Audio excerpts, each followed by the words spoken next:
देखिए बोर्ड के लिए इंपॉर्टेंट क्वेश्चन है, the zeros of the polynomial x square minus 2x minus 3r।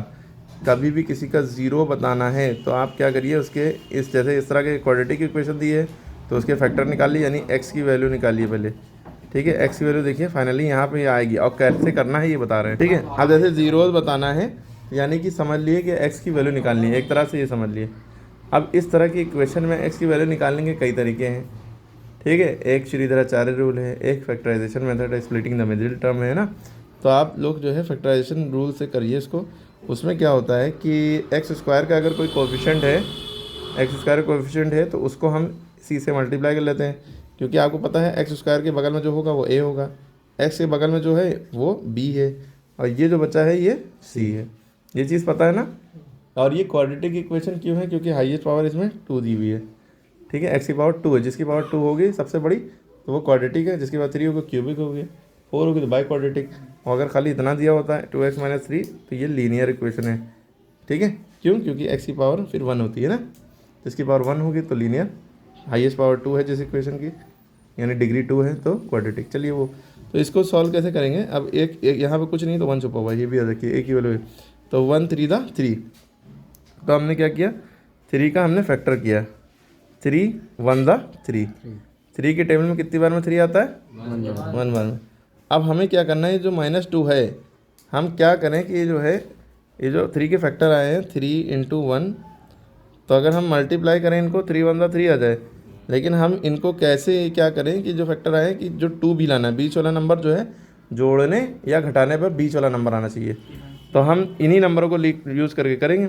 अगर हम 3 में से 1 घटाएंगे तो क्या आ गया, 2 आ गया। देखिए दोनों काम एक साथ हो रहे हैं, 3 जो फैक्टर आए हैं इनके ये दोनों, तो इन दोनों को अगर हम घटा रहे हैं तो ये बीच वाला नंबर आ रहा है। अगर इन्हीं दोनों का हम मल्टीप्लाई कर रहे हैं तो हमें ये वाला नंबर चाहिए सी, या ए सी प्रोडक्ट आया हो जो। ठीक है, लेकिन हम देख रहे हैं कि ये भी माइनस में और ये भी माइनस में है। ठीक है, दोनों माइनस में आना चाहिए, लेकिन यहाँ पे तो दोनों प्लस में आ रहे हैं। तो हम क्या ऐसा करें कि दोनों माइनस में आ जाए, तो हम क्या करेंगे, -3 × 1 करेंगे, 3 1 दा 3, लेकिन साइन माइनस का लगेगा। और -3 + 1 करेंगे तो माइनस प्लस माइनस, 3 में से 1 गया 2 बचा, लेकिन साइन माइनस का लगेगा, क्योंकि जो बड़ा नंबर होता है उसका साइन लग जाता है। ठीक, तो कुल मिला के हमने देखा कि ये चीज़ हमने की, माइनस ही किया है, हालांकि 3 में से 1 गया है 2 बचा, लेकिन माइनस लगाने के लिए हमने ऐसा किया कि 3 से पहले ऐसे लिख लिया, या आप ऐसे लिख सकते थे 1 - 3 लिख लेते तो भी -2 आता, और इस चीज़ को भी 1 × -3 लिख लेते हैं तो भी 3 1 दा 3 माइनस का 3 आता। लेकिन हमें उठाना ये चीज़ है, ये चीज़ उठाना है, या ये चीज़ भी उठा सकते हैं। ठीक है, तो हम ये उठा के कहाँ रखेंगे, ये जो x स्क्वायर और -3 है इसको लिखा रहने दिए, ये -2x की जगह पर रखते हैं। तो -2x की जगह क्या रखेंगे, -3 + 1, -3 + 1। ठीक है, अब आप कहेंगे सर -3 + 1 रख दिया, ये x का क्या हुआ, तो ये x यहाँ पे दोनों में लगा लिए। क्लियर हो गई बात। हाँ, मतलब कुल मिला के हमें जो मिडिल टर्म था इसको हटा के ये किया है हमने, बाकी देखिए दोनों सेम है। और ये सवाल ऐसा ही होते हैं, और कोई तरीका नहीं है, और जिस हिसाब से समझा रहे हैं ऐसे कोई समझाएगा भी नहीं इतना डिटेल्ड में। अगर अब नहीं समझ में आया तो बहुत मुश्किल है समझ में आना। ठीक है, फिर से वीडियो देखिएगा, बार बार देखिएगा तो समझ में आएगा। अब इसके बाद की कहानी, जब हमने ऐसे इसको हटा के बस ऐसे लिख लिया, क्योंकि जब इन दोनों को ऐड या सब्ट्रैक्ट करेंगे तो यही आएगा, और इन दोनों को जब मल्टीप्लाई करेंगे तो ये आएगा।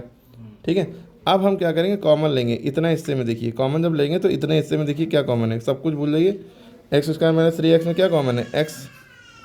ठीक है, यहाँ बचा x - 3 माइनस एक्स स्क्वायर, और x में से x कॉमन था तो यहाँ x बचा वो लिखा, यहाँ माइनस लगाया, 3x में से x चला गया तो 3 बचा वो लिखा। इन दोनों में अब इतना हिस्से में देखिए क्या कॉमन है, कुछ नहीं कॉमन है तो 1 बचा, 1 लिख लिया। ये देखिए 1 यहाँ भी है, और 3 के साथ 3 1 दा 3 छुपा हुआ है 1। ठीक है, इसके साथ कुछ नहीं, हर नंबर के साथ 1 मल्टीप्लाई होता है, पहले तो छुपा होता है। ठीक है, तो ये 1 और ये 1 कॉमन हो गया, यहाँ पे लिख लिया।